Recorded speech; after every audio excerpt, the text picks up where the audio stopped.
ஆயனருக்கு தூக்கி வாரி போட்டுச்சு. சிவகாமியுடைய கண்களில் கண்ணீர் ததும்புறது மாதிரி இருந்துச்சு. எனக்கு ஒரு குதிரை வேணும்னு கேட்டாரு. இந்த வேல் நீங்க அனுப்ப போகிற வாலிபனோட வேல் தான். அந்த புத்த பிக்ஷு கிட்ட மட்டும் சொல்ல வேண்டாம். அந்த இடத்துக்கு வந்ததும் நரசிம்மர் கொஞ்சம் பின்தங்கினார். பல்லவ சக்கரவர்த்தியையும் அவரோட திருக்குமாரரையும் பார்த்தவுடனே கொஞ்ச தூரத்திலேயே சிவிகை தரையில் இறக்கப்பட்டுச்சு. ஆயனரும் சிவகாமியும் சிவிகையிலிருந்து இறங்கி பயபக்தியோடு நடந்து வந்தாங்க. ஆயனரே, வாங்க வாங்க, சிவகாமியையும் அழைச்சிட்டு வந்தீங்களா? ரொம்ப நல்லது. பிரயாணம் சௌக்கியமாக இருந்துச்சா அப்படின்னு சக்கரவர்த்தி கேட்டார். பல்லவேந்திரா, தங்களோட குடைநிழல் கீழே பிரயாணம் சௌக்கியமாக இல்லாமல் இருக்குமா அப்படின்னு சொல்லிட்டே ஆயனர் பக்கத்தில் வந்து வணங்கி நின்னாரு. ஆயனருக்கு பின்னாடி அடக்கத்தோடு வந்த சிவகாமியும் சக்கரவர்த்தியை நமஸ்கரிச்சா.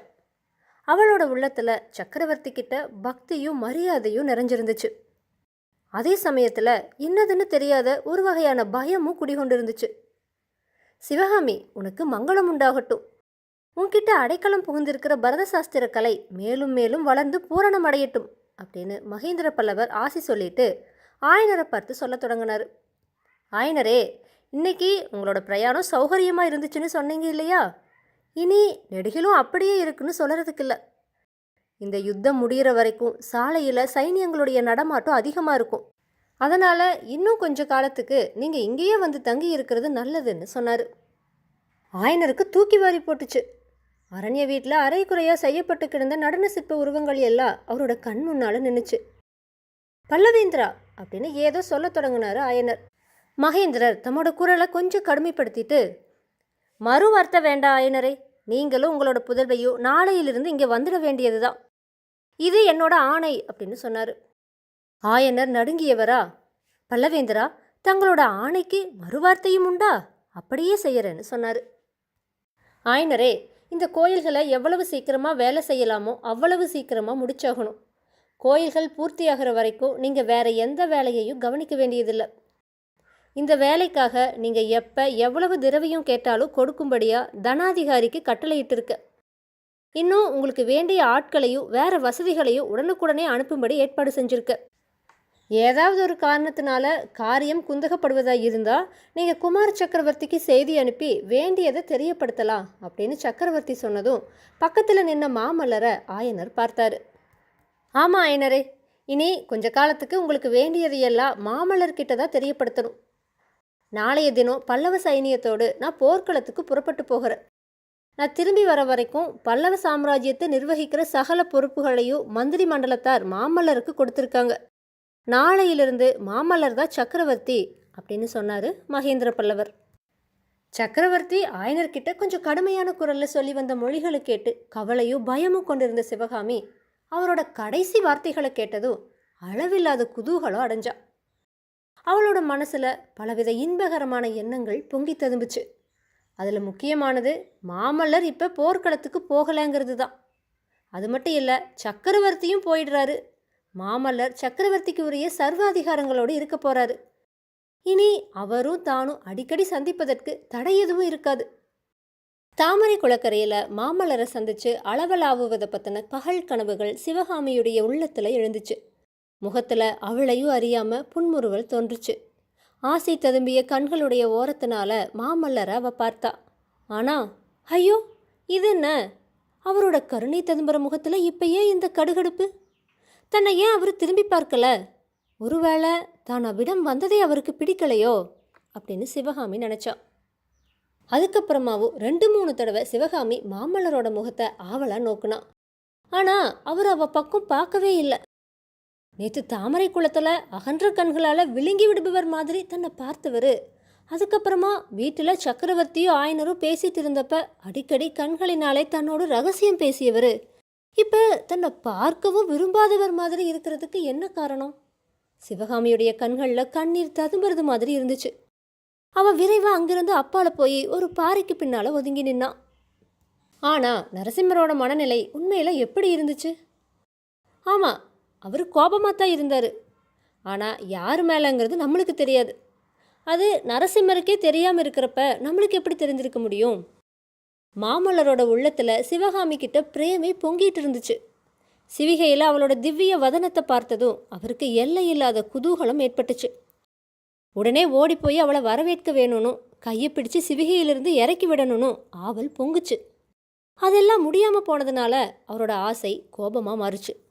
அந்த கோபமானது எல்லாரையும் தழுவி நின்றுச்சு. பெரிய சாம்ராஜ்யத்துக்கு உரிமையோடு பிறந்த தம்முடைய பிறப்பு மேலேயே அவர் கோபப்பட்டார்.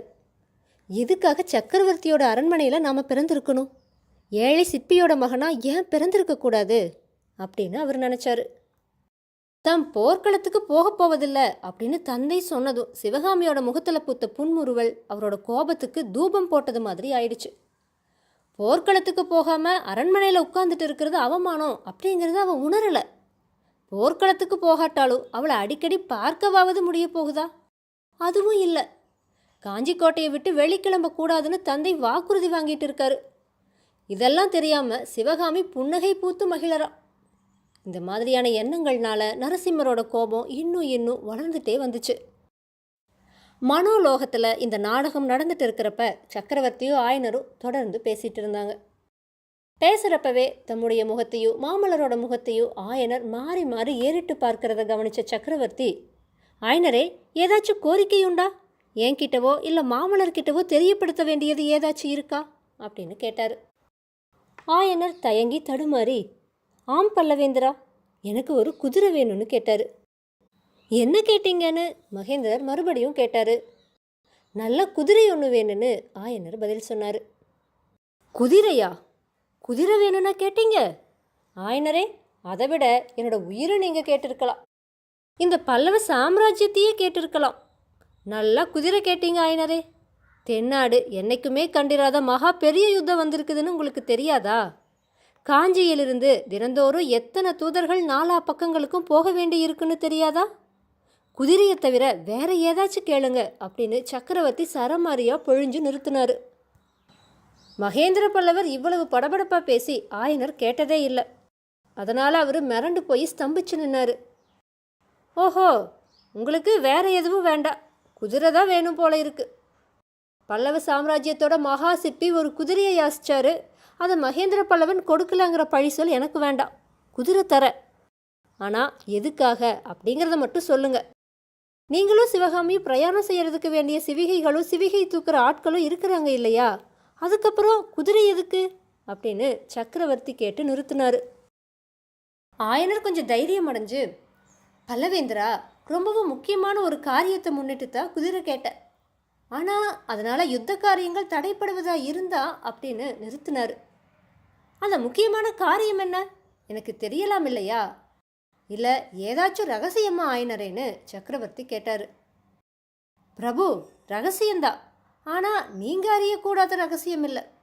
அஜந்தா வர்ண சித்திரங்களோட ரகசியத்தை அறிய வேணும்னு எத்தனையோ தடவை நாம் பேசிட்டது இல்லையா? அந்த வர்ண ரகசியத்தை அறிஞ்சவர் ஒருத்தர் நாகார்ஜுன பர்வதத்தில் உள்ள புத்த சங்கிராமத்தில் இப்போ இருக்காருன்னு ஆயனர் சொன்னார். ஓ, இதை முன்னமே ஏன் சொல்லலை ஆயனரே? அவ்வளவு முக்கியமான காரியம்னு தெரிஞ்சிருந்தா ஆட்சேபமே சொல்லியிருக்க மாட்டேனே. அஜந்தாவோட அற்புத சித்திரங்களை நேரில் போய் பார்த்து வரணுங்கிற ஆசையினால் வாதாபி புலிகேசியோடு ஸ்நேகம் செஞ்சு கொள்ள வேணும்னு கூட ஒரு காலத்தில் நான் எண்ணி இருந்தேன். அதெல்லாம் இப்போ பகல் கனவாக போயிடுச்சு. போகட்டும், குதிரை அவசியமாக தர. ஆயனரே, குதிரை மட்டும் போதுமா, இன்னும் ஏதாச்சும் வேணுமா அப்படின்னு சக்கரவர்த்தி கேட்டார். பல்லவேந்திரரோட ரிஷபலட்சணை பதிச்சு பிரயாண சீட்டு வேணும். இது யுத்த காலம் இல்லையா அப்படின்னு ஆயனர் சொன்னார். அதுவும் தர. இவ்வளவு முக்கியமான காரியத்துக்கு யாரை அனுப்புவதா உத்தேசம்? ஆயனரே, ஒருவேளை நீங்களே போகிறதா உத்தேசமானு சக்கரவர்த்தி கேட்டார். அடடா, எனக்கு குதிரை ஏறவே தெரியாது பிரபு, என்னோட சீடன் ஒருத்தனை அனுப்புகிற அப்படின்னு ஆயனர் சொன்னார். ஓ, பகைவர் படைகள் வர வழியில் அவன் போக வேண்டி இருக்குமே, கையில் நல்ல ஆயுதத்தை எடுத்துகிட்டு போகணும். இதோ இந்த வேலை அவன்கிட்ட கொடுத்து அனுப்புங்க அப்படின்னு சொல்லி சக்கரவர்த்தி நரசிம்மர்கிட்ட இருந்து தாம் வாங்கி வச்சிருந்த வேலை நீட்டினார். ஆயனர் கொஞ்சம் தயங்கி நின்னார். ஏன் தயக்கம்? இந்த வேல் நீங்கள் அனுப்ப போகிற வாலிபனோட வேல் தான்.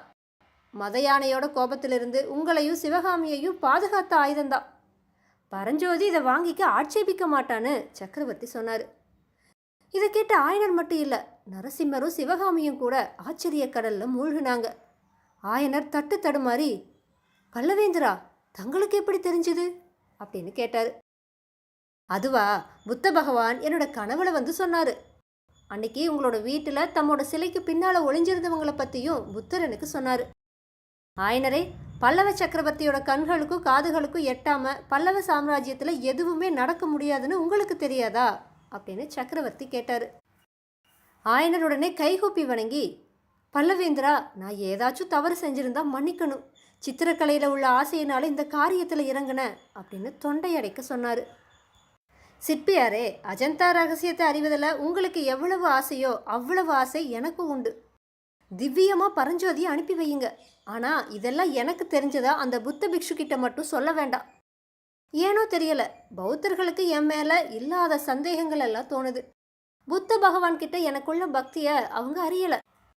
ஆயனரே, குன்றை கொடைஞ்சு அமைக்கிற இந்த 5 கோயில்களில் ஒன்றில் புத்த பகவானோட பிரம்மாண்ட சிலையொன்று செஞ்சு வைக்க போகிறேன். அதை பற்றி தான் நீங்கள் வரப்ப மாமல்லர்கிட்ட சொல்லிட்டு இருந்தேன்னு சொன்னார் மகேந்திர சக்கரவர்த்தி.